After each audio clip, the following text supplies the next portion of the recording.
Hey everyone, I'm Sarah with Fisher-Price Ranch. First off, please hit that subscription button down below. So today I wanted to show you guys what we got going on. We've had our new girls for 3 days, so not very long, but I want to show you what they're doing. So we bought this fridge that's specifically only for our farm products. And this is what the girls are doing. We've got all that milk.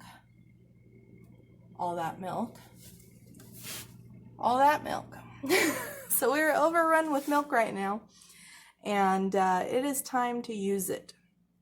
So we're gonna make a couple things today. All right, guys. So I wanted to show you guys what we do. So we milk our girls, and then because these girls are new, I keep their milk separated, and then we'll taste test, and we taste test every single goat we get that's in milk to decide what we like it.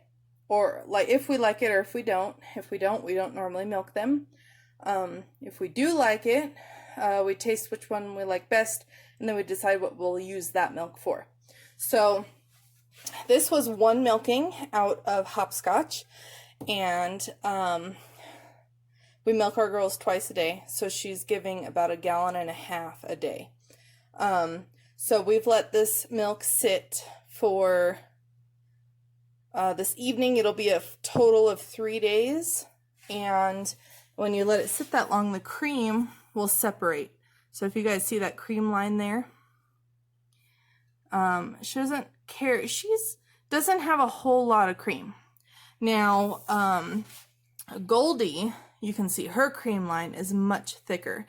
And so we did a taste test, and we do like Goldie's milk a little bit better, but they're very similar in taste. Obviously hers is just a little bit creamier. So what we do after we let it sit this long is we're going to skim off this cream.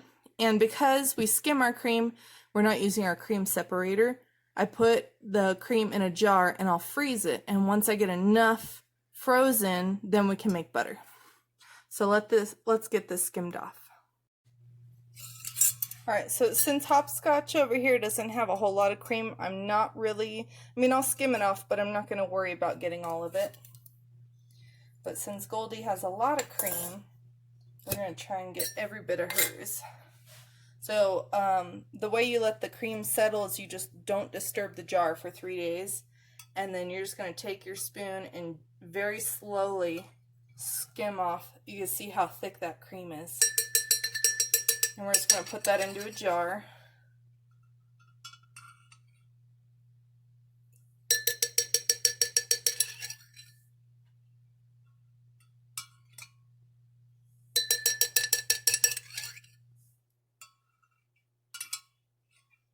Now, we don't take all the cream out. Otherwise, you have almost like skim milk. There's just, not a lot of cream left in there. So we usually leave some, depending on what we're using it for. So as you could see, we got that much cream off of her out of just 1/2 gallon. So I'm going to go ahead and do one more of hers, because this one is so full. You guys would probably be able to see it a little bit better. Let me raise that up a little bit. So I don't have a lot of counter space, unfortunately, in this kitchen. Alright. Nice and sealed.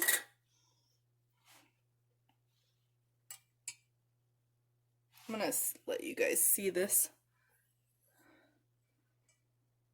So you can see all this cream I'm skimming off.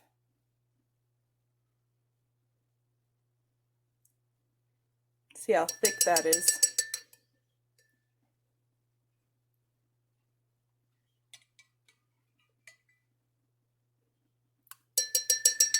So as you can see, this is why I will freeze my cream, because it can take a little while to get enough to make butter.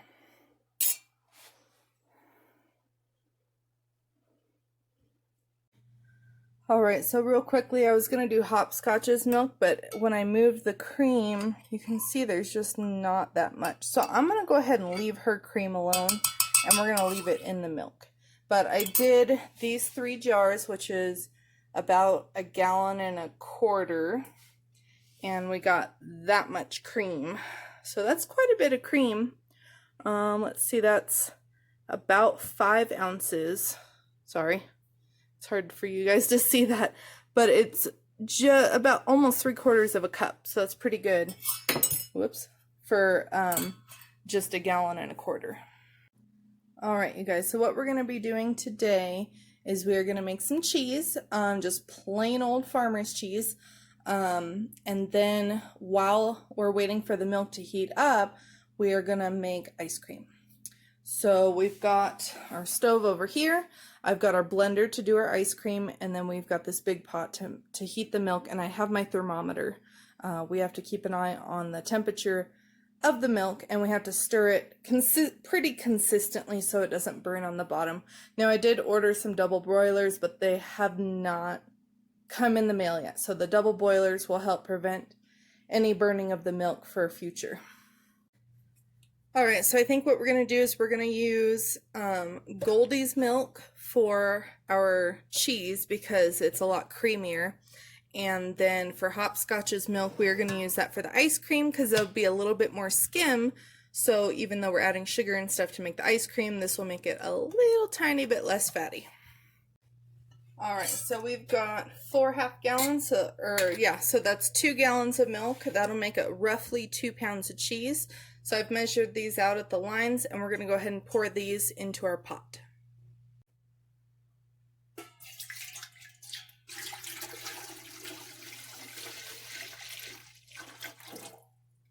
And you can still see some of the cream that's sitting on the jar.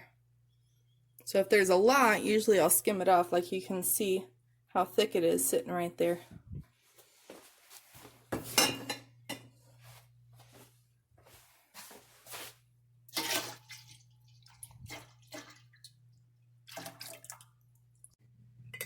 Alright, so while that milk is slowly heating up, we're going to work on our ice cream. So we're going to do 5 cups of milk.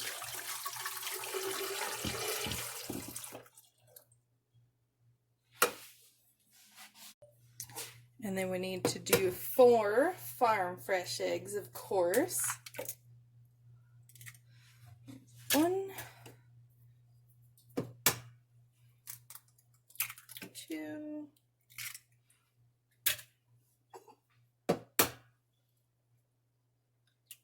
3, 4.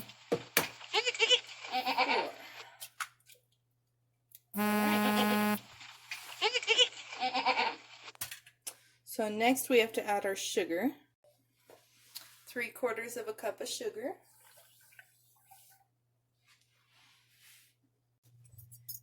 And then it calls for 1 teaspoon of vanilla extract. Unfortunately, with as crazy as things are going in the world, apparently they're out. I went to the store and they didn't have a single thing. So I bought some almond extract. I figured that would taste pretty good for ice cream, so we're going to do that instead. Alright, and now we're ready to blend.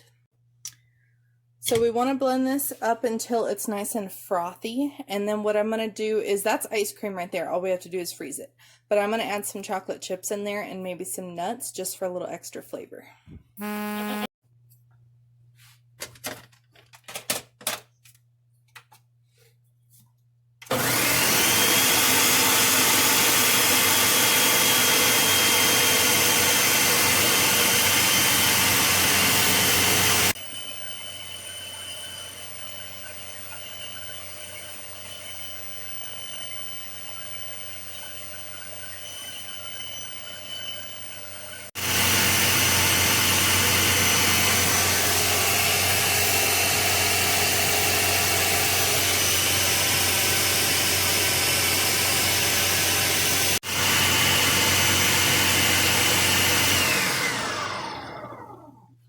Alright, so it said to blend it about 2 minutes, roughly, until it's frothy.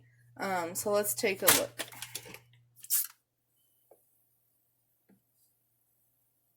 So I think it's ready. I think what we're going to do is we are going to put it in our containers and let it start to freeze. And then when it's slushy, Then we're going to add in our extra ingredients.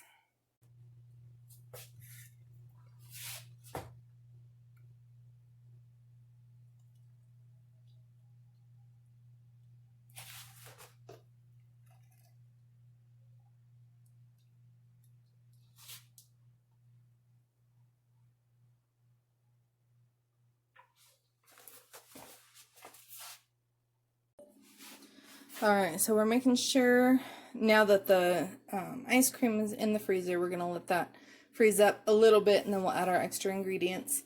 Our milk is at 108 degrees and we need to go to 180. So I've just been making sure every few minutes to stir this and making sure to scrape the bottom so that it does not stick. And I'm making sure to use rubber and not metal. I don't want to scratch the pan and possibly getting anything in our milk. Alright guys, so I think we're just about there in the milk. Unfortunately, my thermometer just decided to fall and landed in my vinegar and it went everywhere. So, we're just going to wing it. Pretty much you're wanting it just before a boil. And as you can see, it's steaming really well. So we're going to go ahead and try it like this. So we're going to add in just a little bit of vinegar and stir it just a little bit at a time. And what this is going to do is it is going to cause your milk to become chunky.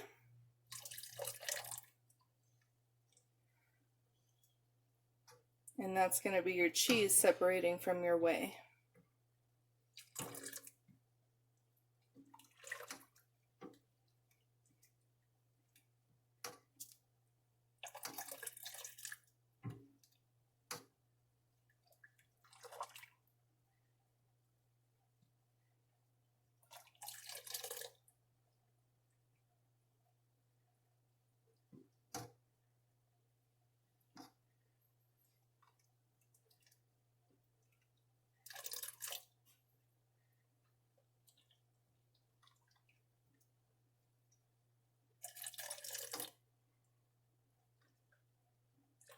And I'm starting to see it become chunky.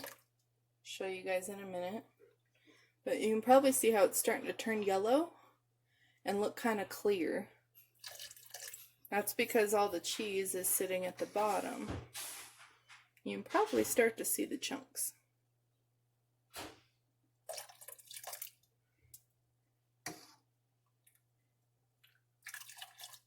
Alright. So we're going to stir this for just a minute.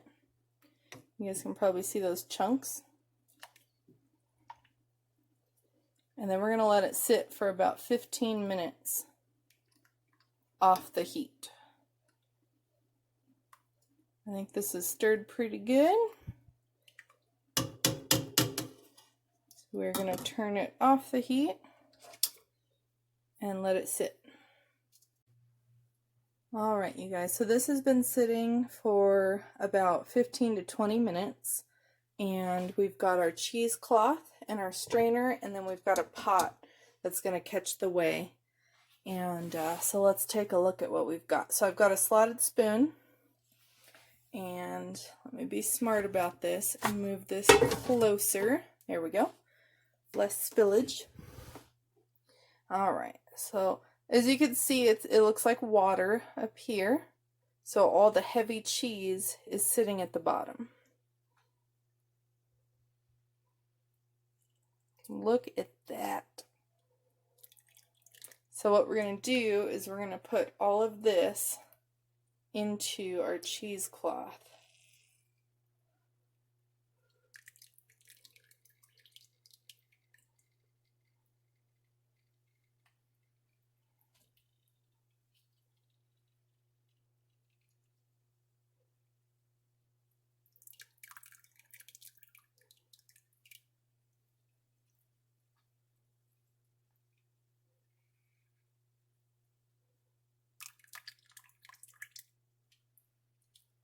So this is going to take me a minute.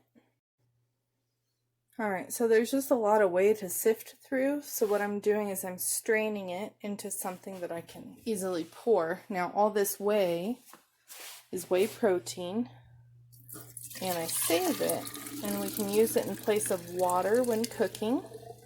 We can use it for people like that work out and put their whey protein in their shakes. They can use that instead. So right now I'm just straining off some excess whey so I can get to the rest of the cheese on the bottom. Alright, so now we've got all of our cheese, and as you can see, it's a pretty hard cheese. So we're going to just let this strain for just another minute, and then we're going to put it into our bowl and add a little bit of salt for taste. Alright, so now what we're going to do is we're going to pick up our cheesecloth. You can see all of our cheese, and it's still dripping a little bit, but we don't want to take all the moisture out of the cheese.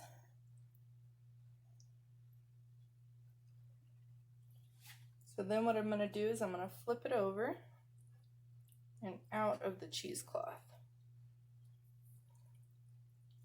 Now this can be messy because the cheese likes to stay in the cheesecloth, unfortunately. So you do have to fight it a little bit.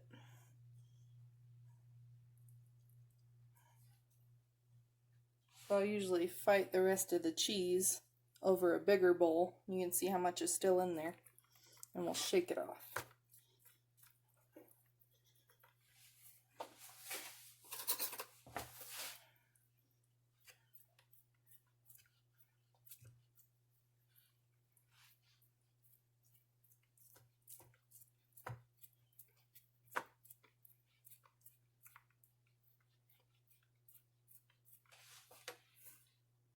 Alright, so now that I've fought with the cheesecloth, you can see how much more cheese I got out of there.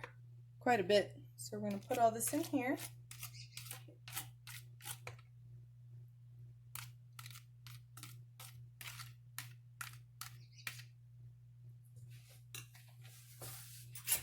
And you can see how much whey still strained off of that cheese.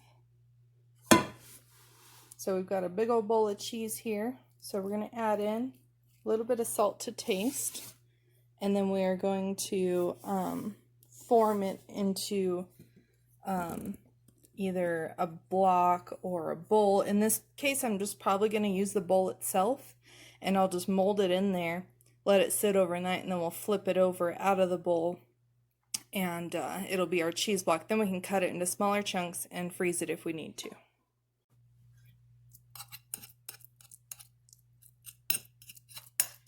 So I'm just kind of mushing all the little cheese curds together to make one big block of cheese.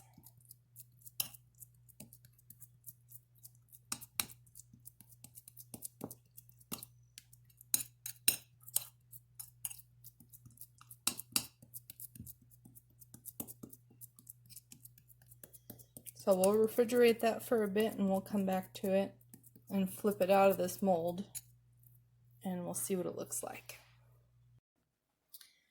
Alright, so we're ready to flip over our cheese.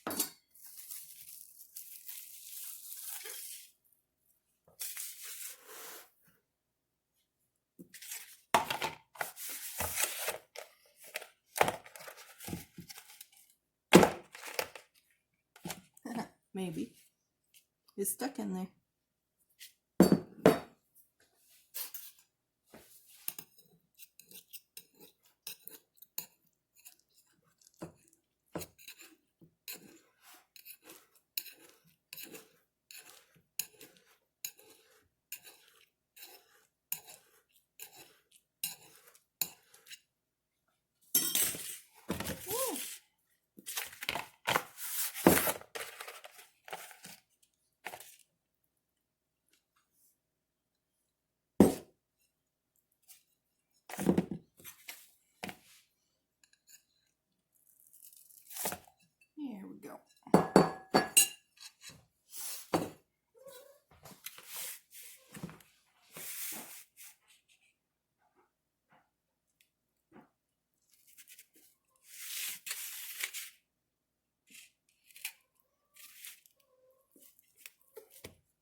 There's our cheese.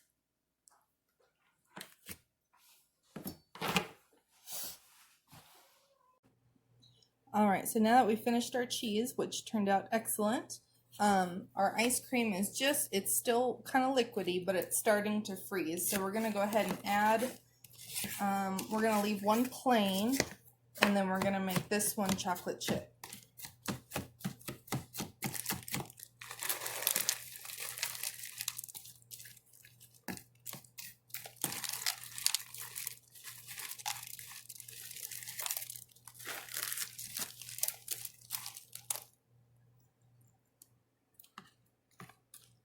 So we're just mixing it in enough.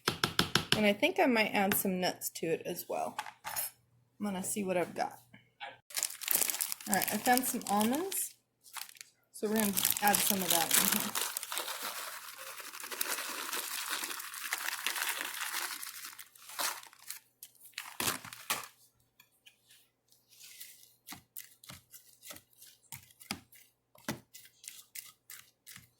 Now this stuff won't be ready until tomorrow. So you guys will have to check out our next video to see how it turned out. All right, guys, well, thanks for hanging out, and I'm very excited about the cheese. It turned out great. It's plain, so next time I will add, you know, herbs and spices or peppers or something like that to give it more flavor. But I just wanted to try out that new technique. Last year when I made cheese, no matter what I did, it was always crumbly. Now this is actually staying nice and solid, and it's turning out great. So the ice cream, this is the first time I've made ice cream as well. So you guys will have to check out our next video to see how it turned out. Thanks for watching. See you next time.